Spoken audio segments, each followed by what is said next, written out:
Hey small group leaders, hope you've had a great week and hope you are excited for this weekend in Met Youth High School. Two things that we're going to be doing that are a little different than usual. One of those things is we have 8th graders who are moving up to be freshmen that will be joining us this Sunday night for the first time along with their small group leaders. Make sure to say hey to them and make them feel welcome.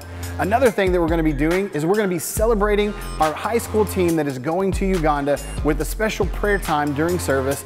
Also, we have our friend Glory Dongo who's going to be sharing the message with us this weekend. It's going to be an amazing time. Make sure you reach out to all of your small group through text, through social media, and invite them to come for an exciting night at Met Youth High School. We love you guys and we can't wait to see you this weekend.